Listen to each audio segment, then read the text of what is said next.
이 나이가 되어 인생살이 돌아보니 해괴하기도 하고 우습기도 하고 그래요. 한때는 돈도 많이 벌고 싶어서 돈을 쫓아서 살기도 하고 자식도 마찬가지. 뭐 어떻게든 하나 가지려고 애를 써도 참 안 되던데 마음을 비우고 지내다 보니 이제는 제 상황을 받아들이게 되고 돈도 따라오고 그런 것 같아요. 뭐 지금에야 마음이 다 정리가 됐지만 한때는 정말 많이 힘들었거든요. 가족들이 얽혀 있어서 더욱 힘들었는데 다시는 그때로 돌아가고 싶지 않은 마음이 굴뚝 같고 그래요. 가족이라 더 힘들었던 그때의 얘기를 차분하게 꺼내보고자 합니다. 짧지 않은 제 이야기 잘 들어주세요. 저는 세 남매 중에 둘째로 태어났어요. 부모님은 농사를 지으셨고 집안이 잘 사는 건 아니었지만 소소하게 웃으면서 그렇게 지냈죠. 위아래로 오빠와 남동생이 있다 보니 엄마를 도와 집안일을 할 사람은 저밖에 없었어요. 여자로 태어났다는 이유로 늘 가족들 뒷바라지나 하면서 컸지만 그게 싫지는 않았습니다. 왜냐면 저에게 가족은 정말 중요한 사람들이었고 제가 일을 해서 엄마가 덜 힘들다면 그걸로도 만족이 됐거든요. 어릴 때부터 저는 엄마가 참 애틋했어요. 엄마가 행여나 아플까봐 걱정이고 속상하실까봐 신경 쓰이고 그래서 말 잘 듣는 딸이 되려고 부단히 노력했고 그런 저를 엄마도 많이 예뻐해 주셨어요. 오빠와 동생은 대학에 진학을 했지만 저는 고등학교 졸업 후 곧장 사무실에 격리로 취직해 집안 살림에 보탬을 했어요. 제가 살던 동네에는 여자애들이 대학까지 공부하는 일이 흔하지 않아서 저도 욕심내지는 않았는데 나중에 문득 대학에 가지 않은 게 아쉽기는 하더군요. 그래서 요즘 사이버 대학으로 공부를 하고 있어요. 사회복지과 공부를 하고 있는데 다 늙어 공부하려고 하니 머리가 안 돌아가서 애먹고 있죠. 옛말에 다 때가 있다고 하는데 그 말이 맞는 것 같아요. 때를 놓치면 하려고 할 때 힘이 많이 들어가니까요. 하지만 재밌어요. 그래서 시간이 걸려도 천천히 꼭 학사 졸업장을 따고 싶어요. 뭐 요즘은 공부해야 살아남는다고 하잖아요. 잘 되지 않아도 꾸준히 하면 뭔가 되어 있겠죠. 대학 진학을 포기하고 가게 된 직장에서 격리로 6년을 일했어요. 식료품 유통회사였는데 사장님과 직원들이 참 좋았죠. 힘쓰는 일을 하는 사람들이지만 다들 좋은 사람들이었고요. 그곳에서 지금의 남편을 만났어요. 남편은 사장님을 따라다니며 영업을 담당하고 있었는데 성격이 너무 온순해서 영업이라는 일과 정말 맞지 않은 사람이었어요. 곧 그만둘 것 같은데도 꾸준하게 출근을 하는 모습에 성실함을 인정받았죠. 김대리, 오늘 거래처에 납품 금액 잘못 올려줬던데? 네? 제가요? 그 박 사장이 좀 전에 전화와서 금액 확인했는데 그 김대리가 금액을 낮게 얘기했더만. 예? 그럴 리가. 제가 확인해 보겠습니다. 확인하긴 뭘 해? 얘기 다 끝났는데. 김대리, 회사 말아먹으려고 그래? 이렇게 영업해서 어떻게 남겨먹어? 죄송합니다. 오늘 손해본 금액 김대리 월급에서 깔 테니까 그렇게 하라. 대체 몇 번째야? 죄송합니다. 죄송합니다라는 말이 주 멘트가 될 정도로 실수가 잦은 사람이었어요. 워낙 실수가 잦다 보니 자신이 하지 않은 실수도 덤탱이를 쓸 때도 있었죠. 머리 잘 굴리는 다른 직원들이 눈치 보다가 그 사람에게 떠넘겨서 혼이 나는 걸 본 게 한두 번이 아니었으니까요. 보다 못한 제가 나서서 정리해준 것도 몇 번이나 됐죠. 이래도 허허 저래도 허허 하는 모습에 보는 제가 다 답답해질 지경이었어요. 김대리님, 왜 남이 잘못한 것도 다 덤탱이 써요? 괜히 사장님한테 찍히기만 하고. 그 사람도 그러고 싶어서 그랬겠어요. 뭐 어쩌다 보니 그랬겠죠. 아닐걸요? 김대리님이 만만해 보여서 그러는 거지. 그런가요? 웃음이 나요? 하여간 속이 없는 건지. 웃으면 복이 온다잖아요. 웃고 지내요. 어디 나사가 하나 빠진 게 아닌가 싶을 정도로 실없는 사람이었어요. 저였다면 절대로 웃고 넘어갈 수 없는 일도 그렇게 허허거리며 넘어가니 나중에 결혼해서 처자식 굶기지나 않을까 걱정까지 될 정도였고요. 절대로 이런 사람이랑 결혼 안 해야지 생각했는데 사람 일이 웃긴 게 3년 뒤에 그 사람과 제가 결혼을 하게 됩니다. 세상 일 참 우습죠. 처음에는 단순히 안쓰러워서 도와주려는 마음이었어요. 또 다른 사람 일을 뒤집어 쓰지나 않을까 싶은 마음에 챙겨주게 됐고, 그러다 보니 같이 밥도 먹고 쉬는 날 만나기도 하고 개인적인 볼일을 볼 때도 도와주기도 하고요. 그렇게 회사 안팎으로 만나게 되면서 저희는 없던 감정이 생겼고, 사람을 알고 보니 속이 깊은 사람이었어요. 다정하고 매너도 좋고요. 무식한 남자들 틈에서 일하면서 교양 있는 그 사람의 모습에 저는 서서히 마음을 열게 됐죠. 그 사람 역시 자기 얘기에 귀 기울여주는 제가 좋았대요. 결국엔 서로의 마음을 확인하고 연인이 됐죠. 사귄 지 2년 정도 됐을 때 프로포즈를 받았어요. 연애를 많이 해본 건 아니었지만 이 사람이면 되겠다 싶었고, 그래서 저도 결혼하자고 했어요. 결혼을 하기로 하고 그 사람의 어머님께 처음 인사를 갔던 날, 저는 진짜 많이 놀라는 광경을 보게 됐죠. 집으로 오라는 어머님의 말씀에 그 사람과 집에 갔는데 TV에서나 보는 그런 대궐로 들어가는 거예요. 아니, 어디로 들어가는 거야? 어디긴 우리 집에 들어가는 거지. 집? 여기가 집이라고? 아, 그래, 여기 우리 집이야. 어서 들어가자. 어머니 기다리시겠다. 믿을 수가 없었어요. 평소 입고 다니는 옷이나 타고 다니는 차도 보통 사람들과 별반 다를 게 없었어요. 눈에 띄는 모습이 아니었기에 그 사람의 집안도 저희 집과 비슷할 거라고 생각했는데 제 예상이 완전히 빗나가 버렸어요. 당황스러운 마음에 한껏 얼어서 집 안으로 들어갔고, 어머님을 마주했을 때는 뿜어져 나오는 기세에 완전히 굳어서 말도 제대로 못하고 있다가 나왔죠. 어머님께 첫인사를 드렸을 때 무슨 얘기를 했는지 전혀 생각이 나지 않아요. 점심때라 음식이 항상 차려져 있었는데도 제대로 먹지도 마시지도 못하다가 그 집을 나왔던 기억만 나네요. 어머님은 사전에 저에 대해 들으신 게 있는지 많이 묻지도 않으셨고 그저 저를 찬찬히 쳐다만 보셨어요. 그리고 마지막에 앞으로 잘 부탁한다는 말씀만 하시고는 그게 끝이었고요. 끝나지 않을 것 같은 시간이 끝이 나고 그 집을 벗어났을 때야 드디어 정신을 차렸고 머리가 정상적으로 작동을 하자 저는 화가 났습니다. 왜 나한테 비밀로 한 거야?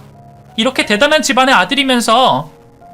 대단하긴 뭐가 대단해. 이거 내 거 아니야. 엄마가 회사를 운영하시는 건 맞지만 형이 다 물려받을 거고 나랑은 상관이 없어. 그래도 나한테 미리 얘기해 줄 수 있는 거잖아. 나 지금 배신감마저 들어. 미안해.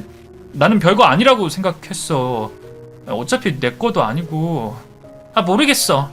우리 만나는 거 다시 생각해봐. 뭐라고? 왜? 이건 아니야. 이건 아니라고. 너무나 차이나는 두 집안이었고 그래서 저는 결혼하겠다는 마음이 바뀌어버렸어요. 어릴 때부터 듣고 온 송충이는 솔잎을 먹고 살아야 한다는 말이 머리에 떠오르면서 이 집안은 내가 감당할 수 없는 곳이라는 생각만 자꾸 들었죠. 그 사람을 사랑하지만 그 마음과 결혼은 별개라는 생각만 자꾸 들었고요. 이런 제 생각을 알게 된 그 사람은 행여나 제가 헤어지자고 할까봐 안달이 났어요. 퇴근 후 그 사람과 마주치지 않기 위해 곧장 집으로 가는 저와 만나려고 매일 집 앞에서 기다렸고 늦은 시간까지 추운 날씨에도 불구하고 기다림은 계속됐죠. 그 사람 집안에 대해 알게 된 부모님도 제 생각에 동의를 하셨지만 포기하지 않고 매일 찾아오는 그 사람을 보며 안타까워 하셨어요. 저 또한 마음이 아팠지만 그렇다고 그 집안에 선뜻 들어가는 것도 내키지 않았어요. 그렇게 시간이 흐르다가 어느 날부턴가 그 사람이 회사에 나오지도 않고 저희 집 앞에 찾아오지도 않았어요. 나오지 않는 첫날 사장님께 물어보니 퇴사를 한 건 아닌데 이틀 3일이 지나도 나오지를 않는 거죠. 저희 집에도 오지 않으니 이제 포기했구나 싶은 생각이 들었어요. 막상 그 사람이 포기했다는 생각에 마음 한켠이 찡하고 아파왔지만 단념하는 게 맞다는 생각이 들었고 눈물로 마음을 정리하고 있을 때 생각지도 못한 사람이 저를 찾아왔어요. 내 아들이랑 결혼하기 싫으냐? 양쪽 집안이 너무 기운다고 생각해요. 처음부터 알았다면 결혼하겠다고 생각도 안 했을 거예요. 시댁이 부자면 좋은 거지. 그게 어때서? 제 우기인지 모르겠지만 맞지 않은 집안끼리 연이 닿아서 불행해지는 것보다 이게 낫다는 생각이 들어서요. 죄송합니다. 우리 애가 아프다. 네가 헤어지자고 했다고 지금 몸져 누웠어. 우리 집도 처음부터 이렇게 잘 살게 된 건 아니야. 나 역시 어렵게 살아온 시절이 있었고 너 좋다고 먹지도 않고 누워있는 아들 모습 나는 보고 싶지 않다. 그러니 결혼해다오. 하지만 저는 우리 집도 사람 사는 집이야. 삼시세끼 먹는 거 똑같고 미리 겁먹을 거 없다. 그 사람의 어머님이 손수 찾아오셔서 결혼을 하라고 하셨어요. 제가 걱정하는 그런 일은 없을 거라고 약속을 해주셨고요. 인사드리러 간 첫날 저는 평가를 받는다고 느꼈는데 그날 뵌 어머님은 그저 아들을 가진 엄마의 모습이었어요. 권위의식도 느껴지지 않았고 힘들어하는 아들을 도와주고 싶은 마음이 느껴지는 모습이었죠. 그 모습에 다쳤던 저의 마음이 서서히 풀렸고 결국 저는 그 집안에 시집을 가게 됐어요. 저희 시댁은 어머님이 종갓집 종부로 사시면서 알게 된 비법으로 간장, 고추장, 된장을 만들어 판매를 하고 있어요. 재래식 방법으로 장을 담그고 재료에 있어선 절대로 타협하지 않는 그런 어머님의 소신으로 꽤나 인지도가 있는 그런 회사죠. 음식 장사라는 게 재료가 변질되면 바로 티가 나잖아요. 그래서 어머님은 적게 남기더라도 재료 선정에 있어서는 고집이 있으신 편이셨죠. 그래서 그렇게 큰 회사가 됐나 싶은 생각도 들었고요. 제가 결혼을 했을 당시에는 제 남편의 형인 아주버님이 어머님을 도와 회사 일을 맡아 하셨어요. 영업과 판매에 관련된 건 아주버님이, 제품 생산은 어머님과 형님이 맡아서 운영하고 계셨죠. 그런데 자식이라곤 둘밖에 없는데 제 남편은 집안일에 손도 대지 않고 마치 남인 것처럼 살고 있었어요. 결혼할 때부터 집안 사업에는 관심이 없다는 말을 들었지만 궁금증이 생기더군요. 왜 그러는지 말이에요. 당신은 왜 집안 사업에 아무것도 안 해? 형님이 알아서 하시는데 뭐하러. 아주버님 혼자 엄청 바쁘신 것 같던데 당신이 도와드리면 헐 나을 거 아니야. 됐어. 형이 먼저 얘기하기 전에는 끼어들지 않을 거야 나는. 혹시 내가 모르는 뭔가가 있는 건 아니지? 드라마 너무 많이 본 거 아니야? 그런 게 어딨어. 처음엔 몰랐는데 살다 보니 분위기가 읽히더라고요. 내 남편만 뭔가 따돌려지는 듯한 느낌. 어머님은 남편에게 늘 애처로운 눈빛으로 쳐다보셨고 아주버님 내외는 돈 못 받는 빚쟁이처럼 남편에게 날이 서 있었어요. 그 중간에 있는 저도 자연스레 눈치를 보며 지내게 됐고요. 상황이 그러하니 제가 알지 못하는 무슨 일이 있구나 싶었는데 남편은 그런 게 어딨냐며 웃어 넘기더라고요. 하지만 여자의 촉이 남다르잖아요. 결국에 그 숨겨진 일이 뭔지 제가 알게 됐죠. 그날은 어머님의 생신을 맞아 다 같이 저녁을 먹는 날이었어요. 무슨 일은 꼭 그런 기념일에 생기잖아요.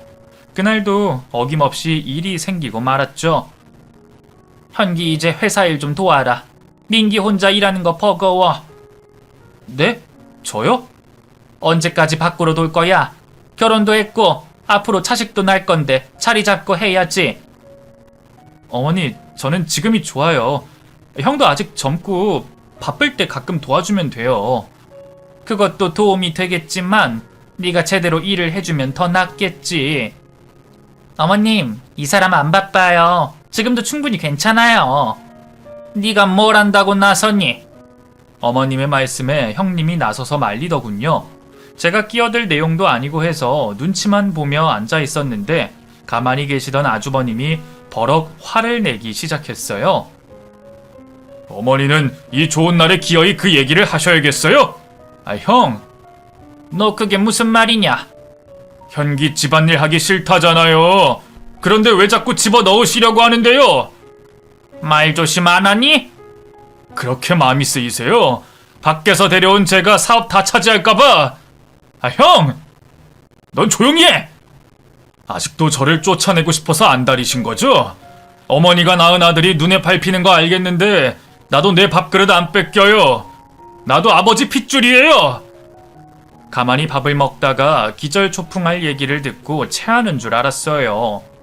유독 내 남편에게 차가운 아주버님이었지만 형제간의 사이가 안 좋을 수도 있으니 그런가 보다 했죠. 그런데 이렇게 엄청난 비밀이 숨겨져 있는 줄은 꿈에도 몰랐죠. 하고 싶은 말을 다 하고 성이 안 차는지 씩씩거리며 아주버님은 나가셨고 형님도 곧 눈치를 보며 밖으로 나가더군요. 어머님은 밥숟가락을 놓고 두통이 있으신지 머리를 감싸 눈을 감고 계셨어요. 남편은 죄인 마냥 그 곁에 가만히 앉아 있었고요. 자리를 일어나시는 어머님의 눈가에 눈물이 흐르는 걸 보며 마음이 많이 아팠어요. 집안 사업에 형제가 나란히 일하는 게 뭐가 그리 마음에 안 든다고 이 심통인 건지, 재산을 모두 물려받은 것도 아니고 작은 자리 하나 내주는 것도 이렇게나 유난을 떨 일인가 싶었어요. 문득 남편이 너무 불쌍했죠. 결혼 전부터 봐왔던 이 사람의 모습, 화가 나는 상황에도 절대 화를 못 내는 남편의 성향이 모두 형 때문인가 싶더라고요. 많이 놀랐지? 미안하다. 아주버님이 얘기하는 게 뭐야? 밖에서 데려온 자식이라니. 둘이 친형제 아니야? 그게... 어머니가 달라. 뭐? 어머니가 다르다고? 그럼 아버님이 바람 피우신 거야? 결과적으론 그런 거지. 세상에. 남편은 모든 사실을 얘기해 줬는데 시부모님이 결혼하시고 두 분 사이에 자식이 생기지 않았대요. 아버님도 2대 독자셨기 때문에 자식이 귀한 집이었으니 시집을 오신 후 어머님이 얼마나 부담이 되셨겠어요. 한 해, 두 해가 지나도 자식이 생기지 않자 어른들의 결정으로 아버님이 다른 여자를 만나게 됐고 희한하게도 그 둘 사이에 자식이 생긴 거죠. 그때 태어난 아들이 지금의 아주버님이셨어요. 그래도 아버님은 어머님을 내칠 수 없다고 하셨고 결국 밖에서 태어난 아이를 데려다 어머님이 키우시게 됐는데 몇 년 후에 기적적으로 어머님도 임신을 하셨고 제 남편을 낳으신 거죠. 어릴 때는 잘 모르고 컸대요. 당연히 친형인 줄 알았고 이복형은 상상도 못했지만 명절날 친척의 말실수로 형제가 알게 됐대요. 서로의 엄마가 다르다는 걸. 게다가 아주버님의 친모는 어디서 사는지도 모르게 되자 그때부터 어긋나기 시작했고 둘 사이는 지금의 상황이 됐다고 하더군요. 그 긴 이야기를 듣고 있는데 제가 저절로 한숨이 다 나왔어요. 그제서야 이 형제들의 사이가 뒤틀린 이유를 알겠더라고요. 안타깝기도 하고 화도 나고 그랬어요. 아버지가 돌아가시고 형은 회사 일에 본격적으로 뛰어들었어. 내가 설 자리를 만들지 않겠다고 온 신경을 세워서 일했고 형수랑 결혼한 것도 회사에 도움이 되는 집안이랑 중매로 한 거야. 뭐? 정말이야? 애정 없이 결혼한 거라는 거야? 응. 형수 처가가 큰 유통회사 하거든. 거기에 우리 제품들 대량 납품하고 있고. 그랬구나. 그래서 우리가 결혼할 때 형수가 안 입고 와 했던 거야. 자기랑 입장이 다른 당신이 시집을 왔으니까. 그제야 모두 이해가 됐어요. 결혼 후 형님이 유독 저를 싫어했고 싫어하는 티를 숨기지 않았던 것. 어머님 앞에서 일부러 까내리는 말도 서슴없이 하고 그랬거든요. 형님 내외 사이에도 아직 자식이 없어서 집안에서 부부 금술이 좋은지 모르겠지만 우리 앞에서는 서로 사무적으로 대하는 모습이었어요. 마치 부부가 아니라 같이 일하는 사람처럼요. 그래서 저에게 히스테리를 부리는가 보다 생각했는데 또 다른 이유가 있었던 거죠. 모든 사실을 알게 됐지만 속은 더 답답해졌어요. 이 집안에서 우리가 어떤 태도로 지내야 할지 감이 서질 않았죠. 아주버님은 앞으로도 제 남편을 계속 몰아세울 텐데 계속 당하기만 하면서 지내야 하는 건지 답이 없었어요. 그렇다고 제가 친정에 힘이 있어서 남편의 뒷배가 되어줄 수 있는 것도 아니고요. 그저 결혼해서 행복하게 사는 것만 전부라고 여겼는데 막상 결혼 생활은 그리 단순하지가 않았죠. 생신날 첫째 아들과 언쟁을 하신 어머님은 이후로도 컨디션이 좋지 않으셨어요. 지병이신 당뇨와 고혈압 때문에 건강을 돌보셔야 했지만 식사도 제대로 못 하시더라고요. 그 모습에 마음이 참 아팠지만 정작 어머님은 아무렇지 않은 척 지내셨어요. 그렇게 조용히 넘어가는가 보다 생각하고 있었는데 악재가 겹쳤어요. 어머님이 산에 오르시다가 오르막에서 구르시는 사고가 생겼죠. 가끔 속이 답답하시다고 뒷산에 오르실 때가 있었는데 그럴 때는 늘 남편이 동행했어요. 그런데 그날따라 동행하는 사람도 없이 우리에게 알리지도 않고 홀로 산을 오르셨던 거예요. 그러다가 사고가 나신 거였죠.